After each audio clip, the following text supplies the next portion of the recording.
നമസ്കാരം. മലയാളി വാർത്തയിലേക്ക് സ്വാഗതം. ഇത്തവണത്തെ നിയമസഭാ തെരഞ്ഞെടുപ്പിൽ UDF വമ്പൻ വിജയമൊക്കെ തന്നെ നേടിക്കഴിഞ്ഞു. 102ഓളം സീറ്റുകൾ നേടിക്കഴിഞ്ഞു.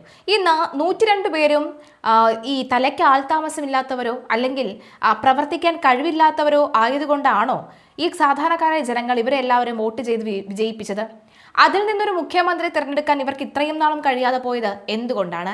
VD സതീശൻ എന്ന ശക്തനായ ഒരു പ്രതിപക്ഷ നേതാവ് അവിടെ നിൽക്കുമ്പോൾ എന്തുകൊണ്ട് മുഖ്യമന്ത്രിയാകാൻ യോഗ്യൻ VD തന്നെ എന്ന് നാഴിക്ക് 40 വട്ടം ജനങ്ങളടക്കമുള്ളവർ പറയുമ്പോൾ എന്തുകൊണ്ടാണ് ഇത്ര അമാന്തം?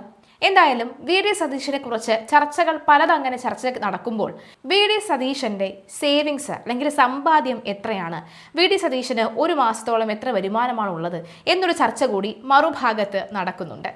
വെറുതെയെങ്കിലും നമുക്ക് ആ കണക്കുകളൊന്ന് പരിശോധിച്ച് നോക്കാം. 100ന് മുകളിൽ സീറ്റ് നേടിയത് പ്രതിപക്ഷ നേതാവായിരുന്ന VD സതീശനും UDF പ്രവർത്തകർക്കും ഇരട്ടി മധുരമായിരുന്നു. സത്യത്തിൽ ആരും തന്നെ ഇത്തരത്തിൽ ശക്തമായ ഒരു നിലപാടെടുത്തിരുന്നില്ല. 100+ എന്നൊരു ഒരു സംഖ്യ അത് പറഞ്ഞത് VD സതീശനല്ലാതെ മറ്റൊരു നേതാവും പറഞ്ഞിരുന്നില്ല.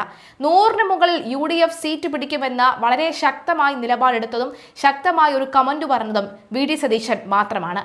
മറ്റെല്ലാ നേതാക്കൾക്കും ഭരണം കിട്ടും എന്ന് ഉറപ്പുണ്ടായിരുന്നുവെങ്കിലും 70 മുതൽ 80, 60 മുതൽ 70 അല്ലെങ്കിൽ 70-80 എന്നൊരു കണക്കിൽ മാത്രം പറഞ്ഞുകൊണ്ടേയിരുന്നു. പക്ഷെ അപ്പോഴും ഉറപ്പിച്ചു പറഞ്ഞു. അത് മാത്രമല്ല, ഡസൻ കണക്കിന് മന്ത്രിമാർ തോൽക്കുമെന്ന കാര്യത്തിലും VD സതീശന് ഉറച്ച നിലപാടുണ്ടായിരുന്നു, അല്ലെങ്കിൽ ഉറച്ച ഉറപ്പുണ്ടായിരുന്നു. ആ 12 എന്നത് ഒന്നെങ്കിൽ ഒന്ന് കൂടുകയോ കുറയോ ചെയ്യും എന്നുള്ളതായിരുന്നു. കൃത്യം പോലെ അതും സംഭവിച്ചു. അപ്പോൾ VD പറഞ്ഞ നിരീക്ഷണം അല്ലെങ്കിൽ VDയുടെ നിരീക്ഷണം അക്ഷരം പ്രതി അച്ചട്ടാകുന്ന സാഹചര്യം. തെരഞ്ഞെടുപ്പിന് മുമ്പ് ഇലക്ഷൻ കമ്മീഷൻ നൽകിയ സത്യവാങ്മൂലത്തിൽ VD സതീശനും കുടുംബത്തിനും 1.22 കോടി രൂപയുടെ നിക്ഷേപമുണ്ടെന്നാണ് വ്യക്തമായിട്ടുള്ളത്. പറവൂരിൽ നിന്ന് മത്സരിച്ച VD സതീശൻ നാമനിർദ്ദേശ പത്രികയ്ക്ക് ഒപ്പം സമർപ്പിച്ച സത്യവാങ്മൂലത്തിലാണ് സ്വത്ത് വിവരങ്ങളെക്കുറിച്ച് പറയുന്നത്. VD സതീശനും ഭാര്യ ലക്ഷ്മിപ്രിയയ്ക്കും ആകെ 1,22,27,760 രൂപയുടെ നിക്ഷേപമാണ് ഉള്ളത്. സതീശന്റെ പേരിൽ ബാങ്ക് നിക്ഷേപമായി 53,82,286 രൂപയും ഭാര്യയുടെ പേരിൽ 68,45,474 രൂപയുടെ നിക്ഷേപവും ഉണ്ട്. VD സതീശന്റെ കൈവശം 64,000 രൂപയും ഭാര്യയുടെ പക്കൽ 9,000 രൂപയുമാണ് ഉള്ളത്. 25,000 രൂപയുടെ ബാങ്ക് ഓഹരിയും 35 ഗ്രാം സ്വർണവും ഇവരുടെ പക്കൽ ഉണ്ട് എന്നാണ് കണക്ക്. എന്തായാലും കണക്കുകൾ വീണ്ടും അങ്ങനെ ചർച്ചയിലേക്ക് വരികയാണ്.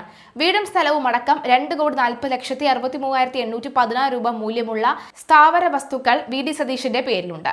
പറവൂരിലെ 30 സെന്റ് സ്ഥലം, ജന്മദേശമായ നെട്ടല്ലൂരിലുള്ള 33.5 സെന്റ് സ്ഥലം എന്നിവ ഇതിൽ ഉൾപ്പെടുന്നുണ്ട്. ഭാര്യയുടെ കൈവശം 1,128 ഗ്രാം സ്വർണവും മകൾ ഉണ്ണിമായയുടെ പേരിൽ 9,61,000 രൂപയുടെ കാറുമുണ്ട്. സതീശന്റെ ഭാര്യയ്ക്ക് പൈതൃക സ്വത്തായി ലഭിച്ച 1,85,27,520 രൂപ മൂല്യം വരുന്ന ഭൂമിയുമുണ്ട്. ബാധ്യത 24 ലക്ഷം രൂപയാണ്. മകളുടെ പേരിൽ വാങ്ങിയ കാറിന്റെ ലോൺ 11,71,316 രൂപയാണ്. മറ്റ് കടങ്ങൾ ഉൾപ്പെടെ ആകെ 24,635 രൂപയുടെ ബാധ്യതയാണ് VD സതീശനുള്ളത്. അദ്ദേഹത്തിന്റെ ഭാര്യയ്ക്ക് 17,45,000 രൂപയുടെ ബാധ്യതയുമുണ്ട്. വിവിധ കോടതികളിലായി 18 കേസുകളാണ് സതീശന്റെ പേരിലുള്ളത്. കോൺഗ്രസിൽ മുഖ്യമന്ത്രി പോരിൽ 6 വിജയം നേടുമെന്ന പ്രവചനം അസാധ്യമെന്ന റാഷിദ് CPയുടെ നിരീക്ഷണവും ഇപ്പോൾ ചർച്ചയിലേക്ക് വരികയാണ്. തെരഞ്ഞെടുപ്പിൽ UDF വിജയം കൃത്യമായി പ്രവചിച്ച് ശ്രദ്ധ നേടിയ ആളാണ് റാഷിദ്. റാഷിദിന്റെ പോസ്റ്റിൽ മുഖ്യമന്ത്രി ആരാകുമെന്ന് പ്രവചിക്കാൻ സാധിക്കുമോ എന്നൊരാൾ കമന്റ് ചെയ്ത് ചോദിക്കുകയായിരുന്നു. അത് സാധിക്കുന്നില്ലെന്നും രാഷ്ട്രീയ പാർട്ടികളുടെ കുറച്ചുപേര് ഇരുന്ന താല്പര്യങ്ങളുടെ പേരിലാണ് ആ തീരുമാനം എടുക്കുന്നതല്ലേ എന്നുമാണ് റാഷിദിന്റെ മറുപടി. ഒപ്പം ജനത്തിന്റെ CM അത് VD സതീശനാണെന്നും റാഷിദ് കുറിക്കുന്നുണ്ട്. UDFന് വോട്ട് ചെയ്ത മഹാഭൂരിപക്ഷം മനുഷ്യരും സ്ഫോടകാത്മകമായ മൗനത്തിലാണ്. ആ മൗനത്തിനിടയിൽ VD സതീശൻ എന്ന നേതാവിന്റെ ഗ്രാഫ് അതിന്റെ പീക്കിലേക്ക് കടക്കുന്നുമുണ്ട്. ജനം പ്രതിപക്ഷ നേതാവ് എന്ന നിലയ്ക്ക് അദ്ദേഹം കൊടുത്ത വാഗ്ദാനങ്ങളിൽ വലിയ അളവിൽ വിശ്വസിച്ചിട്ടുണ്ട്. അതുകൊണ്ട് തന്നെ നീതി എന്നത് VD സതീശനിലൂടെ ആത്യന്തികമായി ജനത്തിന് അവകാശപ്പെട്ടതാണ്. നിലവിൽ ആ സ്വാഭാവിക നീതിക്ക് അപ്പുറമുള്ള ഒരു രാഷ്ട്രീയ തീരുമാനം ചർച്ചകൾ എത്ര കണ്ടു നീട്ടിക്കൊണ്ടുപോയാലും ഈ നാട്ടിൽ നടപ്പിലാക്കാൻ കഴിയില്ല. അതുകൊണ്ട് എത്രയും പെട്ടെന്ന് ജനം അർഹിച്ച നായകനെ ഈ നാടിന്റെ മുഖ്യമന്ത്രിയായി പ്രഖ്യാപിക്കുക എന്നത് മാത്രമാണ് കോൺഗ്രസ് പാർട്ടിക്ക് മുന്നിലുള്ള വഴി. അവനവനെ ജയിപ്പിച്ച ജനതയുടെ താല്പര്യത്തിനപ്പുറം സ്വന്തം രാഷ്ട്രീയ ഭാവി കുറുക്കു വഴിയിലൂടെ നിലനിർത്താൻ കോൺഗ്രസ് MLA മാർ മുന്നോട്ട് വന്നാൽ ജനം എല്ലാം വരവും വെക്കും.